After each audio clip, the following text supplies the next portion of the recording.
వ్యవసాయ భూమి యజమానులకు శుభవార్త, పొరుగువారు దారి ఇవ్వకపోతే కొత్త చట్ట నిబంధనలు అమల్లోకి. వ్యవసాయ భూమిని కలిగి ఉండటం అంటే కేవలం పంటలు పండించడం మాత్రమే కాదు, పొలానికి చేరుకునే సరైన ప్రాప్యత యాక్సెస్ ఉండటం కూడా అంతే ముఖ్యమైంది. భూమికి వెళ్లేందుకు సరైన రహదారి లేదా మార్గం లేకుంటే ఆ భూమి ఎంత సారవంతమైనదైనా నిరుపయోగంగా మారిపోతుంది. ఈ సమస్యను తరచుగా రైతులు ఎదుర్కొంటున్నారు, ముఖ్యంగా పొరుగువారు దారి ఇవ్వడానికి నిరాకరించినప్పుడు లేదా అడ్డంకులు సృష్టించినప్పుడు. దీనివల్ల సంఘర్షణలు, చట్టపరమైన వివాదాలు ఉత్పత్తి అవుతుంటాయి. ఈ సమస్యకు పరిష్కారంగా భారత ప్రభుత్వం సులభతర చట్టం ఈజ్మెంట్ లా కింద కొత్త మార్గదర్శకాలను అమలు చేసింది. ఈ చట్టం ప్రకారం చుట్టూ ఇతర భూములు ఉన్న రైతులు తమ పొలాలకు దారి లేకపోతే పొరుగువారి భూమి గుండా దారి హక్కును రైట్ ఆఫ్ వే చట్టబద్ధంగా పొందే అవకాశం ఉంటుంది. వ్యవసాయ పనులు చేయడానికి ట్రాక్టర్లు, పరికరాలు, ఎరువులు మరియు పండించిన ఉత్పత్తులను రవాణా చేయడానికి స్పష్టమైన రహదారి అవసరం.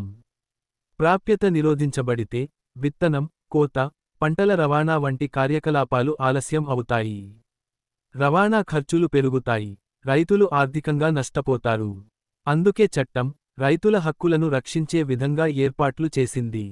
సులభతర చట్టం ఈజ్మెంట్ లో రైతుల హక్కులు. ఈ చట్టం కింద 3 రకాల హక్కులు ఉన్నాయని నిపుణులు చెబుతున్నారు. 1. అవసర సౌలభ్యం ఈజ్మెంట్ ఆఫ్ నెసెసిటీ. ఒక రైతు భూమికి వెళ్లేందుకు మరే మార్గం లేనప్పుడు పొరుగువారు తమ భూమిలోంచి దారి ఇవ్వాల్సిన చట్టబద్ధ బాధ్యత కలిగి ఉంటారు.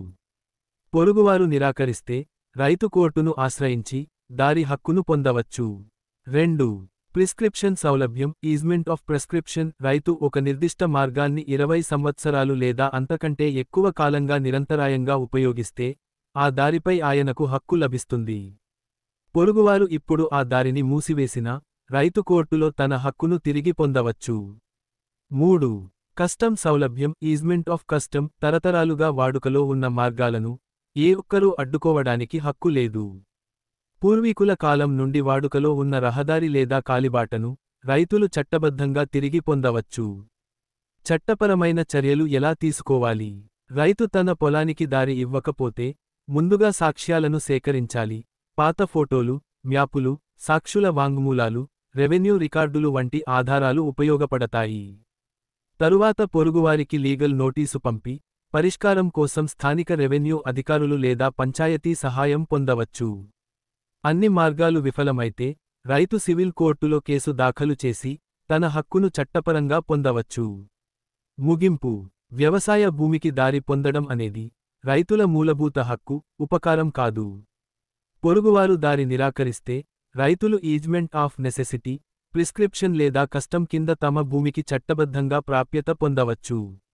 ఈ చట్టం రైతుల జీవనోపాధిని రక్షించడమే కాక గ్రామీణ స్థాయిలో భూవివాదాలను తగ్గించడంలో కూడా సహాయపడుతుంది.